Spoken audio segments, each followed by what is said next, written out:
If you feel like money is constantly leaving your business, but you're not totally sure where it's going, this video is for you.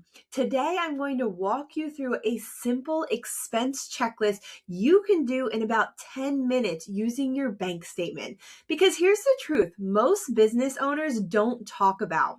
You don't always have a revenue problem. Sometimes you have an expense awareness problem. And the goal of this exercise isn't to shame you for what you spend, it's to help you figure out which expenses are actually moving your business forward and which ones are quietly draining the cash you could be saving.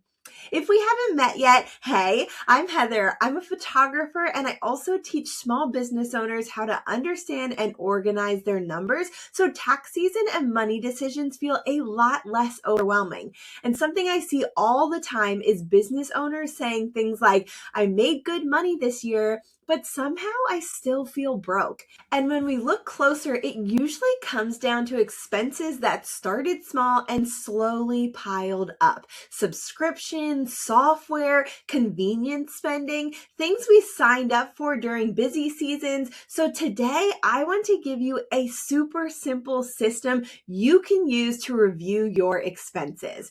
All you need for this exercise is your most recent bank statement, a pen or highlighter, and we're going to go line by line through your expenses. Next to each one, you're going to write down one letter, G, C, or V. And here's what each one of those means. G is for growth. A growth expense is something that helps you improve your business long term. This could be things like education, courses, workshops, mentorships, marketing that helps you reach new clients. These are investments that help you increase your skill, visibility, or future income.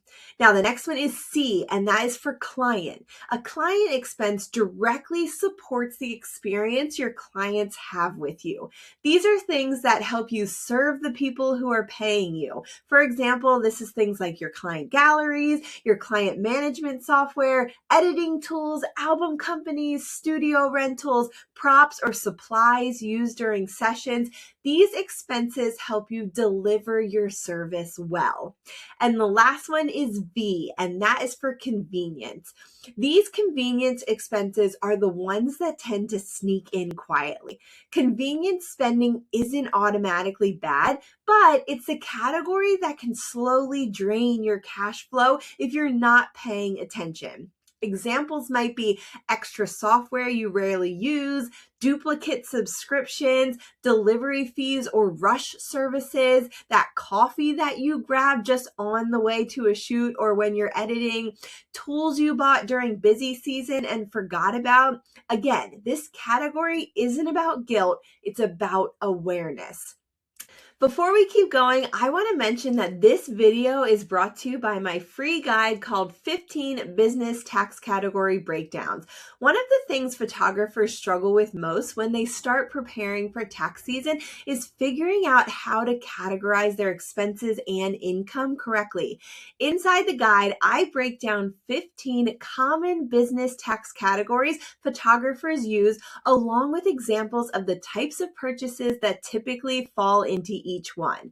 So if you've ever found yourself staring at a transaction wondering, wait, where does this actually go? This guide will help make that much clearer. And you can download it for free using the link in the description below. All right, let's get back to the exercise. So here's what I want you to do. Pull up your bank statement for the last month. Start at the top and go line by line. Next to each expense, write down G for growth, C for client, or V for convenience. Don't overthink it. Just go with your honest first reaction. Once you've gone through the whole statement, pause and take a look at the pattern. Ask yourself these 3 questions. Number 1, how many growth expenses do I actually have?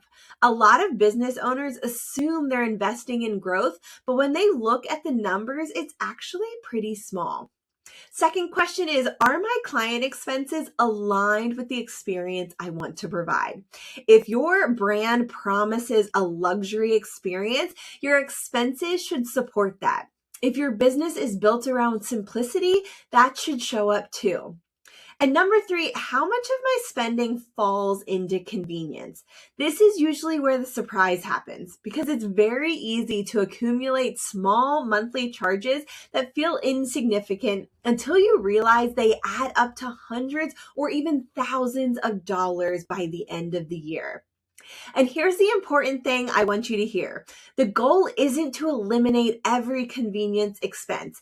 The goal is to make sure your money is aligned with your priorities, because every dollar leaving your business is doing one of two things. It's either helping your business grow or it's making things a little easier in the moment. Neither one is wrong, but when convenience spending starts to outweigh growth and client support, that's usually when business owners start wondering where their profits feel tight. After you finish this exercise, pick 1 or 2 convenience expenses that you can either cancel, pause, or downgrade. Not everything, just 1 or 2, because even small changes can free up money that can redirect towards savings, taxes, education, or improving your client experience. If you found this helpful, I'd love to know in the comments, what was one expense you labeled V for convenience that surprised you? And if you want more content like this, practical ways to organize your numbers and feel more confident running your business, make sure you subscribe. I share tips like this every week to help small business owners stop avoiding their numbers and start using them to make better decisions. Thanks for coming, guys, and I'll see you in the next video. Bye.